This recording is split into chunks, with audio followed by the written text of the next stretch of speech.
Hello there everybody, my name is Birdstar, and in today's video, I'll be talking about the comic book character, Dr. Manhattan. Let's get this party started. So yeah, Dr. Manhattan is basically a superhero.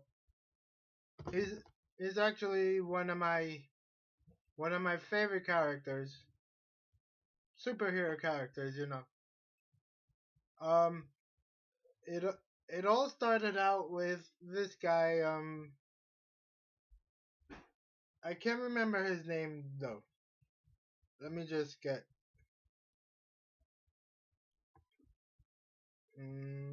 There we go. So basically, he was a scientist. Um, he was dating this female, and these scientists, they're basically doing like this nuclear physicist, nuclear physics and stuff, stuff like that. So then, basically, his hu when he was a human, he's fixing these things, and the door completely closes, and inside this chamber, it turns on, and he completely disintegrates. I mean, a nuclear blast kind of happened inside. It didn't even go outside. Um, so then he completely disintegrates, and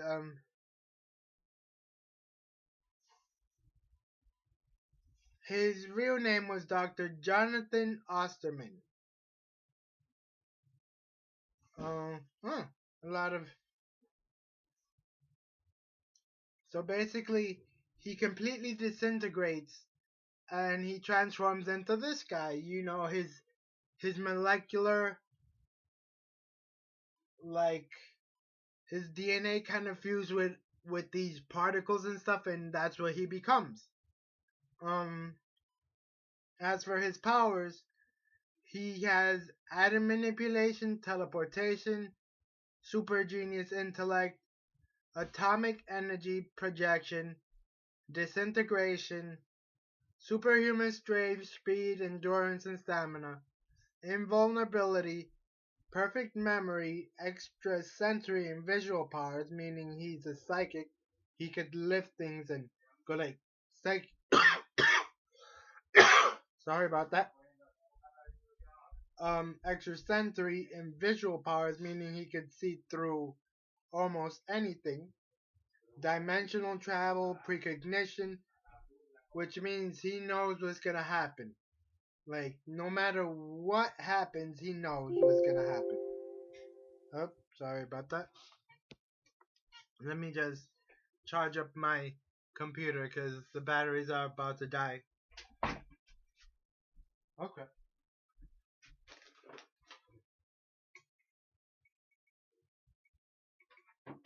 There we go. Sorry about that, guys. Um, Self-duplication and self-sustenance, meaning he doesn't have to eat anything at all. Being that he has a mouth, a nose, and everything, and he can talk and everything, but he does not need to eat anything at all. He's self-sufficient. Sufficient. Sorry. Yeah, it's crazy today. All these mishaps. So yeah, he gets his powers, and he basically knows what's gonna happen, and he basically stays throughout time, and he basically never dies.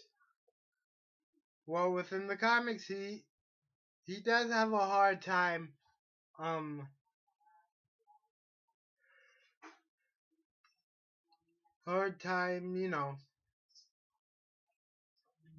with humans and stuff, because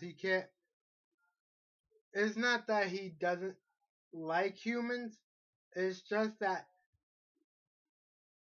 his his physical atomic level gives them cancer. You know, it basically kills them. So if you were to stand near him, eventually you will die too. If you stay too near him, because he's physically atomic energy into a body. So if you think about it, you know, he's kind of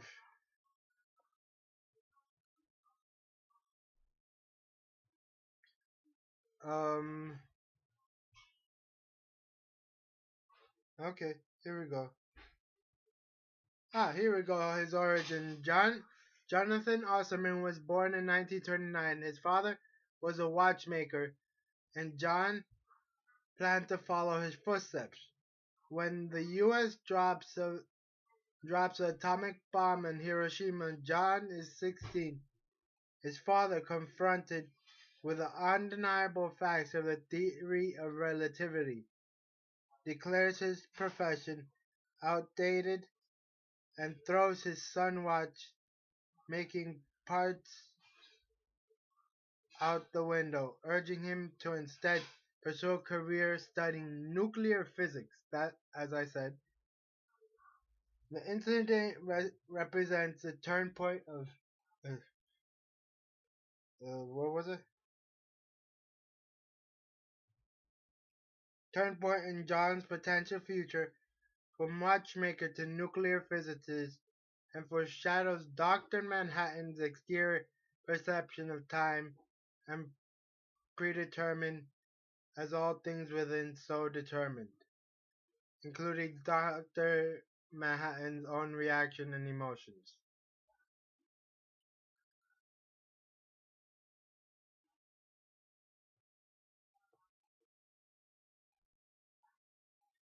Um.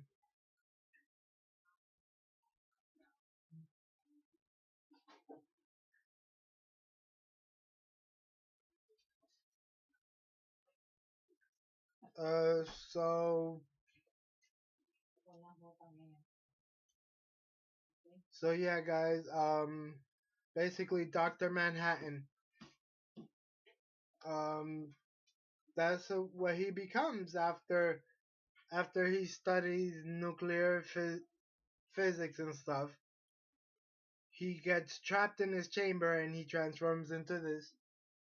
Basically, he knows everything.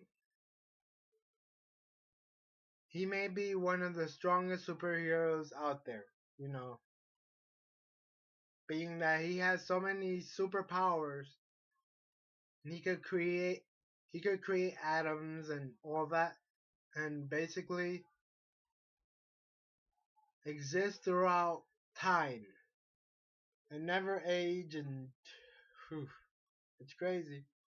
He's a pretty cool superhero. I give him that. Um, what else can I say? He's blue,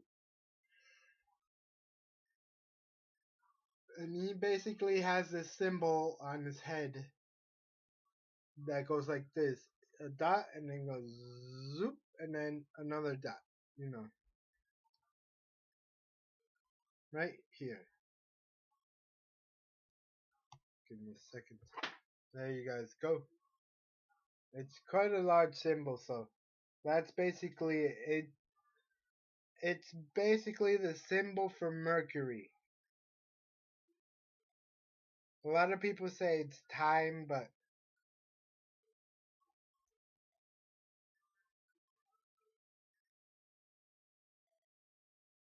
oh no, hydrogen. Sorry, after the hydrogen bomb, obviously.